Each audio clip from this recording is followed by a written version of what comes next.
गगन अपनी पत्नी रेखा के साथ एक छोटे से गांव में रहता था। रेखा जितनी सुशील और सुंदर थी, उतनी ही काम में मेहनती भी थी। वो हर सुबह जल्दी से अपने घर का काम खत्म करके खेतों में अपने पति गगन का हाथ बटाया करती थी।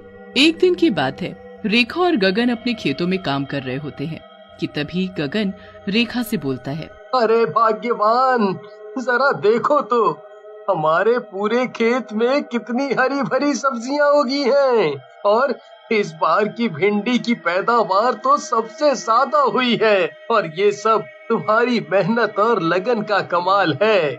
अजी सच में इस बार की भिंडी तो बहुत ही बढ़िया उगी है। गगन और रेखा के खेत के ठीक सामने केशव का भी खेत था। उसने अपने खेतों में भी बहुत सब्जियां उगाई हुई थी। कमला गगन की हरी हरी सब्जी देखकर केशव से बोलती है, अजी तनिक उधर गगन के खेत में तो देखो।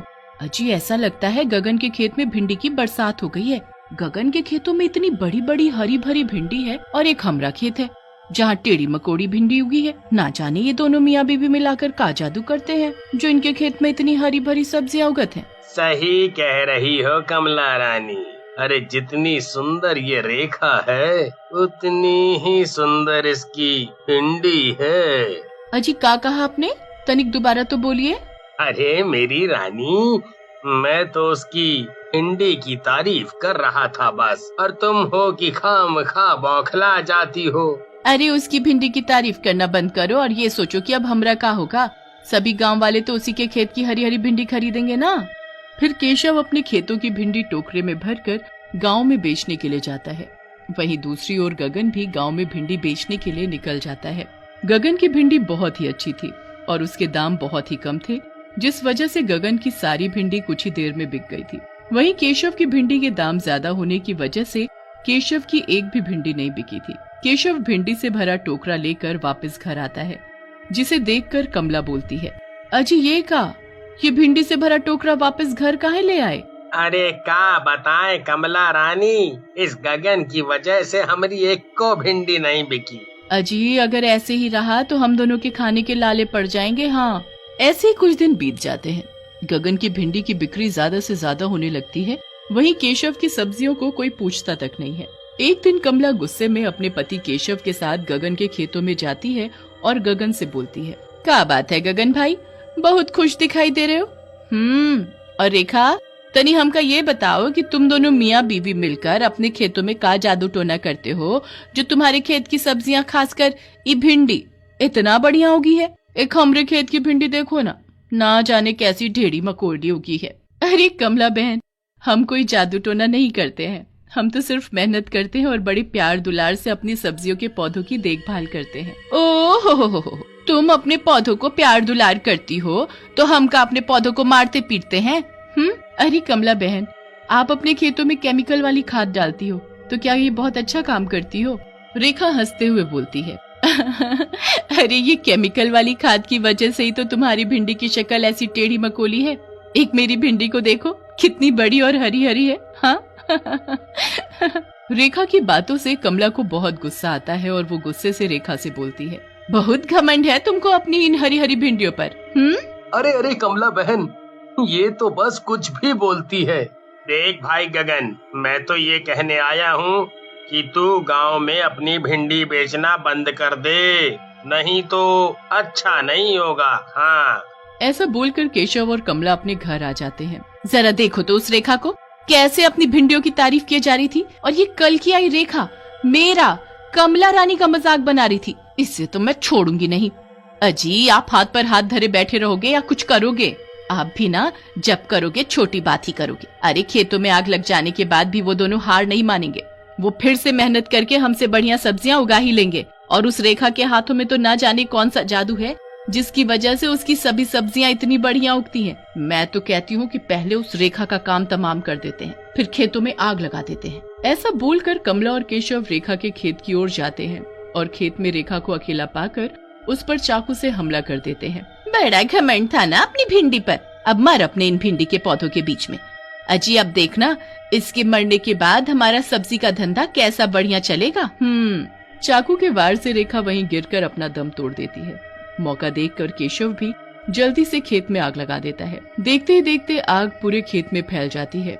खेत में आग लगी देखकर सभी लोग वहां इकट्ठा हो जाते हैं कि तभी गगन भी वहाँ भागता हुआ आता है और रेखा को आवाज लगाने लगता है।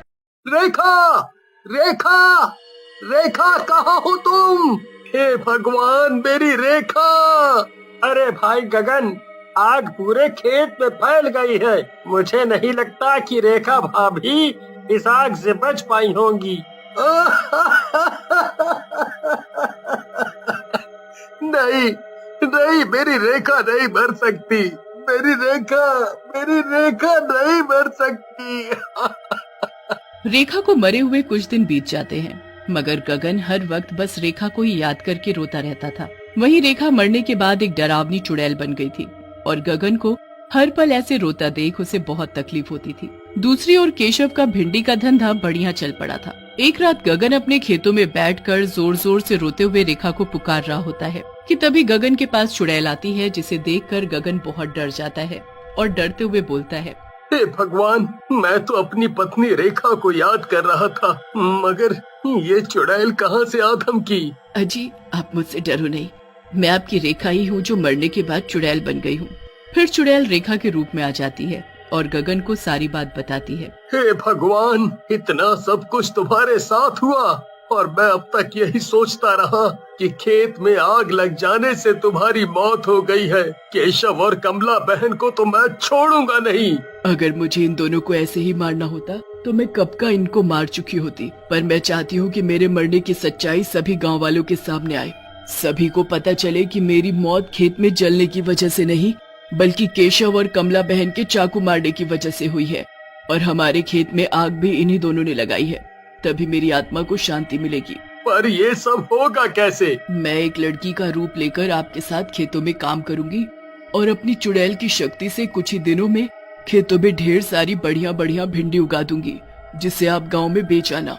मैं जानती हूँ कि गांव के सभी लोग सिर्फ हमारी ही भिंडी खरीदना पसंद करेंगे और ये सब कमला और केशव को कतई बर्दाश्त नहीं होगा और मैं जानती हूँ कि वो दोनों फिर से इस गलती को दोहराएंगे। इससे पहले कि मौका देखकर वो दोनों फिर से मुझे मारने आए, आप जाकर गांव वालों को बुला लाना। फिर रेखा चुड़ैल एक लड़की का रूप लेकर गगन के साथ खेतों में काम करने लगती है। कुछ ही दिनों में पूरे खेत में हरी हरी भिंडी उगाती है। तभी कमला और केशव की नजर गगन के खेत में उग रही भिंडी पर पड़ती है। अजी तनिक देखो तो, ये गगन ना जाने किस लड़की को अपने खेतों में काम करने को पकड़ लाया है।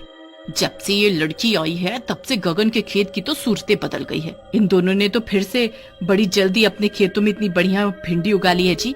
अजी, अब तो हमारा सब्जी बेचने का धंधा फिर से चौपट हो जाएगा जी। अरे मेरी कमला रानी, तुम काहे को इतना परेशान होती हो? हैं? अरे जैसे उस रेखा को हमने अपने रास्ते से हटाया है, वैसे ही इसे भी हटा देंगे और इस बार इस गगन के खेत में ऐसे आग लगाएंगे कि दोबारा सब्जी उगाने की सोचेगा भी नहीं।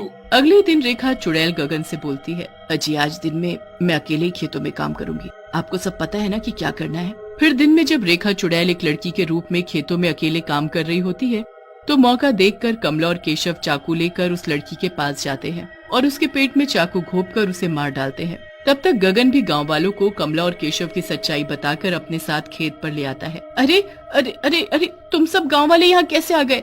अरे हमने कछु नहीं किया।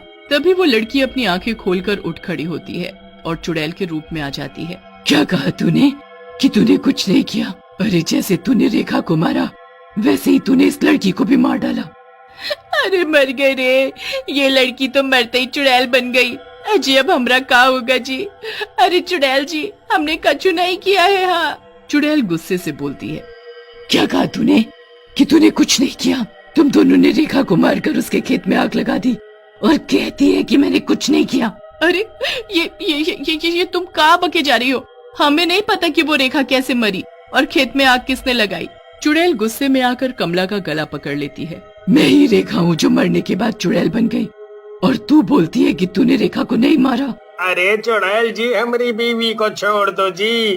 अरे हमारी ले दे के एक को ही बीवी है, हमसे गलती हो गई। हम कबूल करते हैं कि हमने ही रेखा को चाकू घोंप कर मार डाला और फिर पूरे खेत में आग लगा दी। केशव की बात सुनकर सभी गांव वाले केशव और कमला को पकड़कर कड़ी से कड़ी सजा देते हैं। उन दोनों को सजा मिलते ही रेखा की आत्मा को शांति मिल जाती है और वो हमेशा के लिए वहां से चली जाती है।